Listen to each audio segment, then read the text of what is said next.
जय हिंद बच्चों। आज हम पढ़ेंगे इतिहास के खंड 1 का पाठ 2 यूरोप में समाजवाद एवं रूसी क्रांति। सामाजिक परिवर्तन का युग आ चुका था। यूरोप में समाजवाद कैसे आया? सबसे पहले हमें मालूम होना चाहिए कि समाजवाद होता क्या है। समाजवाद कहता है कि देश में जितने भी साधन हैं वो सभी लोगों में बराबर बटे होने चाहिए, चाहे वो योग्य हो या ना हो। धन कुछ ही लोगों के हाथ में केंद्रित नहीं होना चाहिए, जबकि पूंजीवाद क्या कहता है? पूंजीवाद कहता है जो योग्य है उन्हें ही आगे बढ़ने का हक मिलना चाहिए। जब फ्रांस में क्रांति आई थी, कब आई थी फ्रांस में क्रांति? सबको याद होगा, 1789 में। फ्रांस की क्रांति के बाद स्वतंत्रता, समानता, प्रजातांत्रिक अधिकार समाज में आ गए थे। इस तरह के विचार लोगों के दिमाग में आ चुके थे और वो लोग मांग भी करने में लगे थे। फ्रांस में तो चीज़ें बदल गई थी, लेकिन अभी भी यूरोप में ये सब चीज़ें नहीं आई थी और लोगों ने मांग करनी शुरू कर दी थी कि हाँ, बदलाव आ सकता है, बदलाव आना चाहिए। पर कैसा बदलाव? इसके लिए भी लोगों की अलग अलग राय थी। कुछ लोग चाहते थे कि परिवर्तन धीरे धीरे आए, लेकिन कुछ चाहते थे परिवर्तन एकदम से आए। इस तरह से समाज अलग अलग समूह में बढ़ गया था। अलग अलग सोच थी लोगों की बदलाव के लिए। समाज में बदलाव आया, पर कैसे? फ्रांसीसी क्रांति ने एक पृष्ठभूमि तैयार की थी बदलाव की। फ्रांसीसी क्रांति के बाद समाज बटा उदारवादी में, रेडिकल्स में और रूढ़िवादी में। रूढ़िवादी समूह में उदारवादी लोग कौन होते थे? जो समाज में धीरे धीरे बदलाव लाना चाहते थे। वे सभी धर्मों को मानते थे, उन्हें सहन करते थे। वे राजा की शक्ति का विरोध करते थे। वे सार्वभौमिक व्यस्त मताधिकार में विश्वास नहीं करते थे, इसलिए वो नहीं चाहते थे कि महिलाएं वोट दें। बाद में वे लोकतंत्रवादी नहीं कहलाए। रेडिकल्स कौन थे? वो ये चाहते थे कि सरकार बने, पर देश की आबादी के बहुमत के आधार पर। मान लिया आपकी कंट्री में, आपके देश में अगर हिंदू की आबादी ज़्यादा है तो हिंदू की सरकार बननी चाहिए, और अगर मुस्लिमों की आबादी ज़्यादा है तो मुस्लिमों की सरकार बनना चाहिए। अगला, वे महिला मताधिकार आंदोलन का समर्थन करते थे, जहां महिलाओं को भी वोट देने का अधिकार मिले। वे जल्दी से जल्दी बदलाव चाहते थे। कंजर्वेटिव्स, वे विरोध करते थे लिबरल्स और रेडिकल्स दोनों के विचारों का, यानी वो परिवर्तन चाहते ही नहीं थे। उन्होंने बाद में धीरे धीरे अपनी सोच बदली और वो भी मानने लगे कि परिवर्तन होना चाहिए, लेकिन उन्होंने ये स्वीकार किया कि सभी परिवर्तन अतीत का सम्मान करते हुए होने चाहिए। विचारों के आधार पर समाज में अलग अलग समूह बन गए। इन विचारों में संसार की राजनीति को किसी न किसी तरह से प्रभावित किया। अभी तक हमने देखा कि समाज कैसा था, कितने समूहों में बटा था। औद्योगिक समाज और परिवर्तन। अब हम देखेंगे समाज में क्या क्या परिवर्तन आए। समाज में परिवर्तन आ रहे थे 19वीं सदी में, बहुत सारे परिवर्तन आए, सामाजिक और आर्थिक। समाज में बदलाव क्यों आ रहा था? क्योंकि उद्योग विकसित हो रहे थे। औद्योगिकीकरण से परिवर्तन आया, रेलवे का विस्तार हुआ, औद्योगिक क्रांति आई, तो इससे बहुत सारे हम लोगों को लाभ तो मिले, लेकिन इसके साथ साथ बहुत सारी समस्याएं भी आई। औद्योगिक क्रांति के चलते मजदूरों से 12 से 15 घंटे तक काम करवाया जाता था, मजदूरी कम देते थे, बेरोजगारी थी। जब तक कारखानों में काम होता था तब तक तो उनसे काम करवाते थे, लेकिन फिर बाद में उनको निकाल दिया जाता था। इसके साथ साथ उन लोगों के रहने के लिए अच्छी व्यवस्थाएं नहीं थी, साफ सफाई नहीं थी। इस तरह लोगों को बहुत सारी समस्याएं झेलनी पड़ रही थी। इसलिए उदारवादी और रेडिकल समाज में परिवर्तन चाहते थे, क्योंकि स्थिति बहुत बुरी थी। क्यों चाहते थे? उसमें एक दया की भावना से तो वो परिवर्तन चाहते थे, साथ में उनका खुद का फायदा भी था, क्योंकि रेडिकल्स और उदारवादी जो थे उनके पास बहुत संपत्ति थी और वो अपने यहाँ लोगों को काम पर रखते थे। उनका ये मानना था कि अगर लोग शिक्षित होंगे, स्वस्थ होंगे, इससे उन्हीं को फायदा होगा। पर ये लोग जो उदारवादी थे, रेडिकल से, ये परिवर्तन नहीं कर सकते थे। क्यों नहीं कर सकते थे? क्योंकि पुराना राजतंत्र यूरोप में फिर से आ गया था। आपको याद होगा कि 1815 में वाटरलू की लड़ाई हुई थी नेपोलियन बोनापार्ट के साथ। उसके बाद से यहाँ पर राजतंत्र फिर से आ गया था। फिर से कंजर्वेटिव शासन सत्ता में आ गया था 1815 के बाद। लोग चाह रहे थे इसे खत्म करना। फ्रांस, इटली, जर्मनी, रूस के क्रांतिकारी सब मिलकर इस राजतंत्र को हटाना चाहते थे। ये जो लिबरल्स थे, ये रेडिकल्स थे, इन्हीं को उस समय क्रांतिकारी कहा जाता था। ये लोग अपने देश की बात करते थे, इसलिए इन्हें राष्ट्रवादी कहा जाता था। ये सभी को बराबर हक मिलना चाहिए, इस चीज़ में विश्वास करते थे। गिसेप्पी मिजनी एक इटली के राष्ट्रवादी थे। इनकी भूमिका समाज में बहुत महत्वपूर्ण रही। यूरोप में समाजवाद का आना 19वीं सदी तक समाजवाद के विचार ने लोगों को अपनी तरफ आकर्षित कर लिया था। समाजवाद में लोग निजी संपत्ति का विरोध करते थे।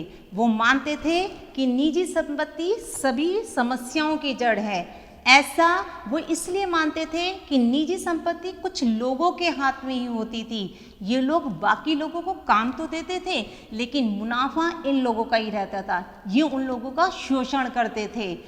लोग उन लोगों के बारे में सोचते ही नहीं थे, जिसकी वजह से उन्हें लाभ मिला है। इसलिए अगर संपत्ति पर किसी एक व्यक्ति के बजाय पूरे समाज का नियंत्रण हो, तो सामाजिक हितों पर ज़्यादा अच्छी तरह ध्यान दिया जा सकता था। इस तरह अलग अलग लोग थे, अलग अलग विचार थे और अलग तरह की सोशलिस्ट सोसाइटी चलने लगी। समाजवादी परिवर्तन चाहते थे। अब ये परिवर्तन का विचार किसने दिया? बहुत सारे समाजवादी हुए जिन्होंने समय समय पर अलग अलग तरह के विचार दिए। उनमें से कुछ प्रमुख हैं Robert Owens, Louis Blanc, Karl Marx. Robert Owens, इन्होंने यूएसए में न्यू हार्मनी में एक कोऑपरेटिव सोसाइटी बनाई। इनकी सोच थी कि ऐसी सोसाइटी बनाऊंगा जहां सारे लोग समान रहेंगे। ये व्यक्ति पर फोकस करते थे। इनका मतलब था कि सब लोग अपने अपने हिस्से का काम खुद करें। उनको नियंत्रित करने के लिए कोई सरकार ना हो, कोई व्यक्ति ना हो। इनका अलग ही विजन था। लुईस ब्लैंक का विचार था कि सोशलिस्ट सोसाइटी बनने में सरकार की मदद ली जानी चाहिए, गवर्नमेंट देखने के लिए होनी चाहिए। यही चीज़ रशियन रिवॉल्यूशन में देखने को मिलती है। लोग मिलकर काम करें, मुनाफा करें, लेकिन उनका निरीक्षण करने के लिए कोई ना कोई सरकार अवश्य होनी चाहिए। कार्ल मार्क्स और फ्रेडरिक एंगल्स। कार्ल मार्क्स को तो समाजवाद का फाउंडर भी माना जाता है, उनको समाजवाद का पिता माना जाता है। उनका मानना था कि औद्योगिक समाज पूंजीवादी समाज होता है, क्योंकि इसमें मालिक पैसा लगाता है फैक्ट्री पर मुनाफा मजदूरों की मेहनत से पैदा होता है, और जो मुनाफा होता है वो सारा का सारा मालिक के हाथ में जाता है। मजदूरों की स्थिति में सुधार नहीं होता, तो ये तो गलत है। औद्योगिक समाज इस तरह से पूंजीवाद समाज है। उस समय उनका कहना था कि मजदूर को खुद पूंजीवादी समाज को उखाड़ फेंकना होगा। उन्हें पूरी निजी संपत्ति पर कब्जा कर लेना चाहिए और उन्हें सामाजिक रूप से नियंत्रित कर लेना चाहिए। इस तरह की जो सोसाइटी बनेगी वो होगी साम्यवादी समाज। समाजवाद के लिए समर्थन। 1817 तक समाजवाद का विचार पूरे यूरोप में फैल गया। जो भी सोशलिस्ट थे उन्होंने अंतर्राष्ट्रीय संस्था बनाई, द्वितीय अंतर्राष्ट्रीय, ताकि वो अपने प्रयास और अपने विचार एक दूसरे के साथ आदान प्रदान कर सके। जो मजदूर थे ब्रिटेन और जर्मनी के, उन्होंने संगठन बनाने शुरू कर दिए अच्छी मजदूरी के लिए और अच्छी रहन सहन के लिए। अलग अलग देशों में अलग अलग पार्टी बनने लगी। समाजवाद के विचार पर आधारित जो पार्टी थी, ऐसी पार्टीज बनने लगी। जैसे जर्मनी में बनी एसडीपी, ब्रिटेन में बनी लेबर पार्टी और फ्रांस में बनी सोशलिस्ट पार्टी। सोशलिज्म का विचार इतना ज़्यादा प्रसिद्ध होने के बावजूद सोशलिस्ट सरकार कहीं नहीं बनी। बनी तो किसकी? रूढ़िवादियों की बनी, उदारवादियों की बनी और रेडिकल्स की। पर एक देश ऐसा था जहां सोशलिस्ट की सरकार बनी। कौन सा था? रूस। रूसी क्रांति। रूस में सोशलिस्ट जो थे उन्होंने रूस की सत्ता पर कब्जा कर लिया अक्टूबर 1917 के बाद। ये जो समय था जब सोशलिस्ट ने राजतंत्र को हटाकर कब्जा किया, इसी को रूस की क्रांति कहा जाता है। ये सब जानने के लिए हमें देखना पड़ेगा कि रूस की स्थिति कैसी थी रूस की क्रांति से पहले। रूसी साम्राज्य 1914। रूस में जार का शासन था। 1914 में रूस में जार निकोलस जो थे वो शासन कर रहे थे। मॉस्को के आसपास पड़ने वाले भू क्षेत्र के अलावा आज का फिनलैंड, लातविया, ल्यूथोनिया, एस्टोनिया तथा पोलैंड, यूक्रेन व बेलारूस के कुछ हिस्से रूसी साम्राज्य के अंग थे। यह साम्राज्य प्रशांत महासागर तक फैला हुआ था और आज के मध्य एशियाई राज्यों के साथ साथ जॉर्जिया, आर्मेनिया व अजरबैजान भी इसी साम्राज्य के अंतर्गत आते थे। रूस में ऑर्थोडॉक्स क्रिश्चियनिटी को मानने वाले बहुमत में थे। अब हम देखेंगे वहाँ क्या स्थितियाँ थीं जिसके कारण रूस में क्रांति आई। अर्थव्यवस्था और समाज, वहाँ की अर्थव्यवस्था कैसी थी और वहाँ का समाज कैसा था। 20वीं सदी के शुरुआत में रूस के 85% लोग जो थे वो खेती में लगे हुए थे, खेती करके पैसा कमाते थे। ये अंतर बाकी देशों की तुलना में बहुत ज़्यादा था क्योंकि केवल 50% लोग जो थे वो जर्मनी में खेती करते थे, फ्रांस में 40% लोग जो थे वो खेती करते थे और इसके अलावा उद्योग क्षेत्र बहुत ही सीमित थे। सेंट पीटर्सबर्ग और मॉस्को मुख्य औद्योगिक इलाके थे। जब रेलवे का नेटवर्क बढ़ने लगा तो सारे कारखाने भी बढ़ने लगे, जिसके कारण रेलवे में ज़रूरत थी कोयले की और स्टील की। कोयले का उत्पादन 2 गुना बढ़ गया और स्टील का उत्पादन 4 गुना बढ़ गया। विदेशी निवेश भी बढ़ता जा रहा था। अब कारखाने बढ़ रहे थे पर ये कारखाने ज़्यादातर निजी संपत्ति होती थी। ये लोग मुनाफे के बारे में सोचते थे। लोगों का शोषण होता था, मजदूरों से 15-15 घंटे काम करवाया जाता था, कम मजदूरी दी जाती थी, बहुत कठिनाइयों का सामना करना पड़ता था। सरकार इन फैक्ट्रीज के लिए कुछ नियम बनाती थी पर अपना लाभ कमाने के लिए ये फैक्ट्री के मालिक जो थे इन नियमों को भी तोड़ देते थे, जिससे मजदूरों को बहुत सहन करना पड़ता था। फिर मजदूर गांव से शहर में आ रहे थे। यहाँ पर भी मजदूर जो थे वो सामाजिक स्तर पर बटे हुए थे। मजदूर में जो धातु कर्मी मजदूर थे वे अपने आप को दूसरे मजदूरों से श्रेष्ठ मानते थे क्योंकि उनके काम के लिए ज़्यादा दक्षता चाहिए होती थी।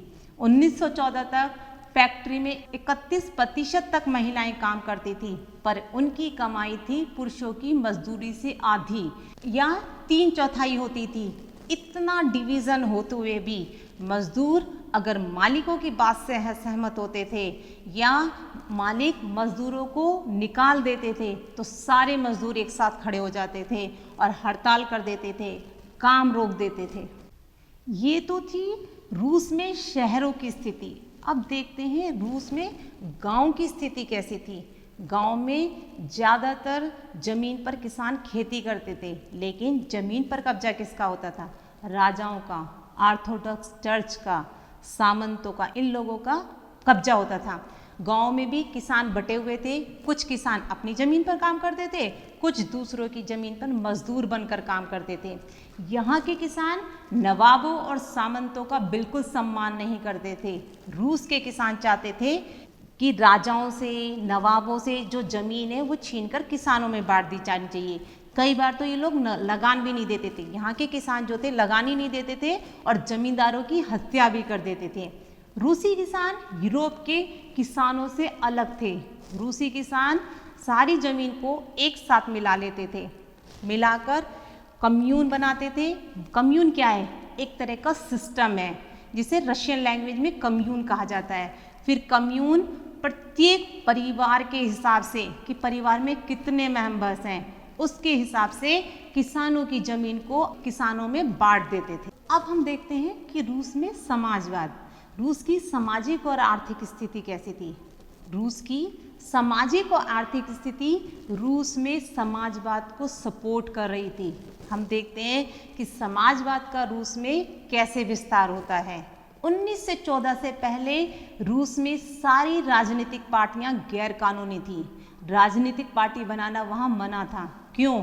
क्योंकि 1914 से पहले जार निकोलस शासन कर रहे थे। उन्हें डर था कि ये पार्टियां उनके विरोध में ना खड़ी हो जाएं, इसलिए राजा ने इन पार्टियों को मना कर दिया था क्योंकि राजा को डर था कि इससे क्रांति आ जाएगी।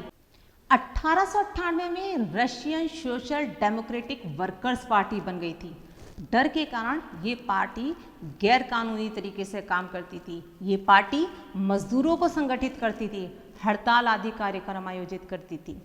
कुछ रूसी समाजवादी मानते थे कि रूसी किसान स्वाभाविक रूप से समाजवादी हैं। उनका मानना था कि क्रांति मजदूर नहीं लाएंगे, किसान लाएंगे। इसलिए समाजवादी गांव में ज़्यादा सक्रिय थे। उन्होंने 1900 में सोशलिस्ट रिवोल्यूशनरी पार्टी बनाई, जो किसानों के अधिकारों के लिए संघर्ष करती रहती थी। किसानों की मांग को लेकर सोशलिस्ट रेवोल्यूशनरी पार्टी और सोशलिस्ट डेमोक्रेटिक वर्कर्स पार्टी में काफ़ी मतभेद होते थे। लेनिन, जो कि सोशलिस्ट डेमोक्रेटिक पार्टी के थे, उनका मानना था कि किसान एकजुट नहीं हैं, कुछ किसान गरीब हैं तो कुछ किसान अमीर, इसलिए वो समाजवादी आंदोलन का हिस्सा नहीं हो सकती। इसलिए सोशलिस्ट डेमोक्रेटिक पार्टी टूट गई बोल्शेविक में और मेंशेविक में। बोल्शेविक कौन थे? बोल्शेविक के नेता लेनिन थे। उनका मानना था कि पार्टी अनुशासित होनी चाहिए, पार्टी के सदस्यों की संख्या पर उसका पूरा नियंत्रण होना चाहिए। मेंशेविक पार्टी का मानना था कि पार्टी सभी के लिए ओपन होनी चाहिए, कि कोई भी उसमें भाग ले सके, कोई भी उसका सदस्य बन सके। अब 1905 की क्रांति, उथल पथल का समय था उस समय। अभी तक हमने देखा कि समाजवाद के विचारों को रूस में बेस मिला। अब हम देखते हैं पहली चिंगारी कब देखने को मिली। लोगों ने परिवर्तन की मांग की 1905 से। पहले रूस में बहुत उथल पथल थी, स्टेबिलिटी नहीं थी, कुछ भी नहीं था। तो रूस में निरंकुश राजशाही थी। निरंकुश राजशाही का मतलब क्या होता है? जहां सब कुछ एक ही व्यक्ति के हिसाब से चलता हो, न्याय नहीं होता हो, राजा जैसा चाहता है वैसा ही हो। जार निकोलस संसद के लिए कोई भी रिस्पॉन्सिबल नहीं थे। लोग इन सब से खुश नहीं थे। उदारवादी, सोशल डेमोक्रेट और समाजवादी क्रांतिकारी सभी इस प्रथा को खत्म करना चाहते थे और मांग करने लगे थे ऐसे संविधान की, शक्तिशाली संसद की। हर राष्ट्रवादी चाहता था कि परिवर्तन होना चाहिए और हर जदीदियों भी। ये जदीदियों कौन थे? ये मुस्लिम सुधारक थे उस समय, जो रूस की समाज में थे। पूरा देश बदलाव चाह रहा था। निरंकुश राजशाही के साथ साथ वहाँ की आर्थिक स्थिति भी बहुत बुरी थी। उस समय उस आर्थिक स्थिति ने पूरे रूस में उथल पुथल मचा दी थी। 1904 में जो आवश्यक चीज़ें थी, जो बेसिक नीड्स थी, आधारभूत चीज़ें थी, उनकी कीमतें बढ़ रही थी, पर मजदूरी नहीं बढ़ रही थी। वास्तविक वेतन में 20% की कमी आ गई थी। लोग अपने को आर्थिक रूप से कमज़ोर महसूस कर रहे थे।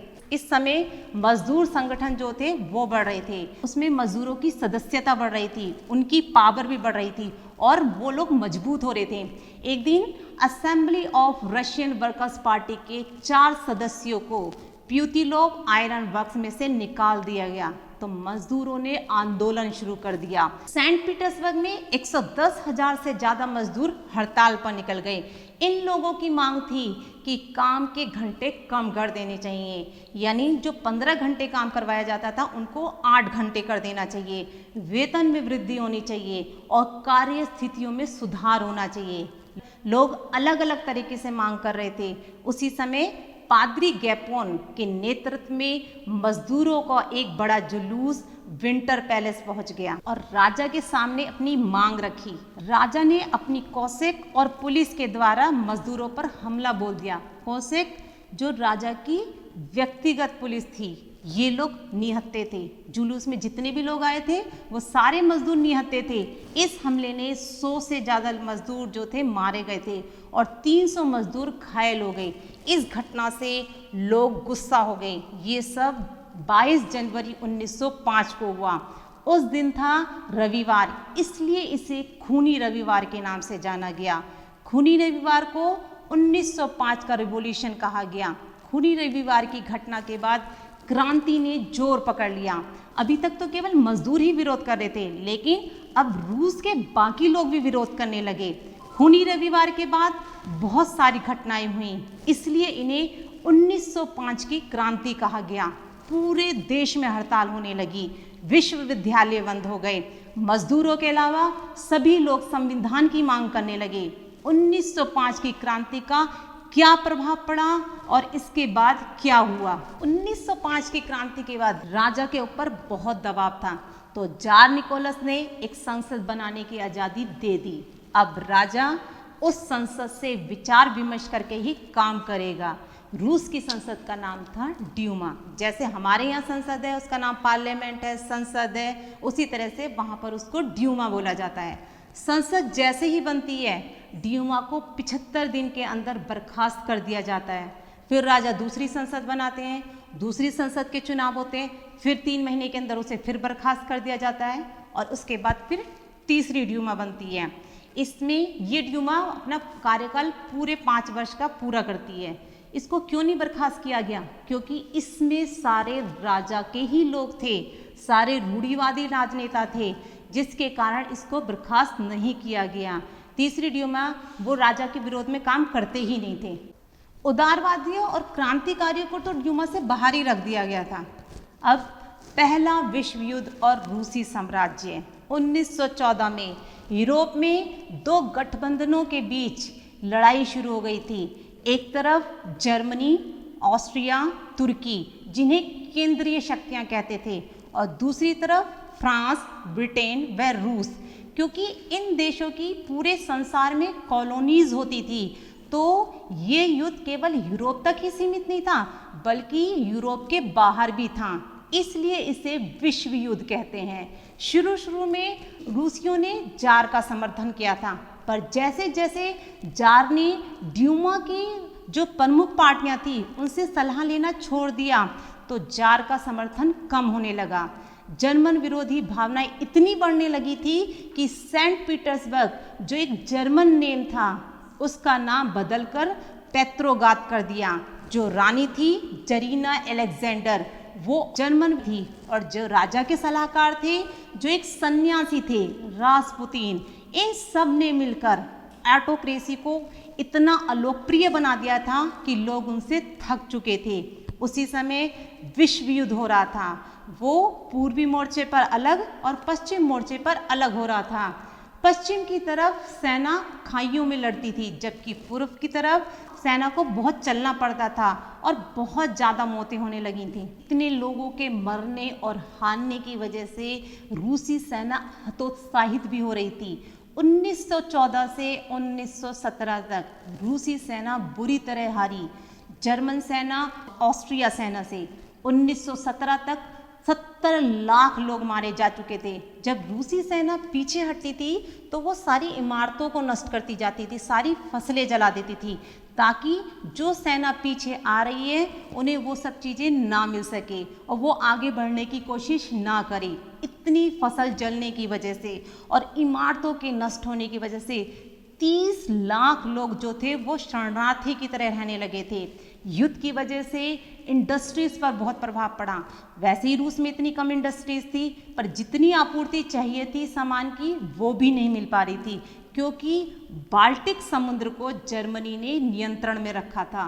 रेलवे लाइनें टूटने लगी। जो भी युद्ध में काम कर सकते थे उन्हें युद्ध में बुला लिया गया, जिसकी वजह से फैक्ट्री में काम करने वाले लोग नहीं बचे। छोटी इंडस्ट्रीज तो बिल्कुल ही बंद हो गई थी। अनाज होते थे तो उसका एक बहुत बड़ा हिस्सा सैनिकों के लिए चला जाता था। शहरों में रहने वालों के लिए सारी चीज़ों की कमी हो गई, जिससे लोग खाने के लिए लड़ने लगे। प्रथम विश्व युद्ध की वजह से रूस में आंतरिक संकट हो गए थे। इसी के कारण फरवरी क्रांति आई रूस में। तो अब बच्चों, अब हम इस भाग के प्रश्नों को हल करने का प्रयास करेंगे। प्रश्न नंबर 1, औद्योगिकीकरण से रूस के लोगों के सामने क्या समस्याएं आई।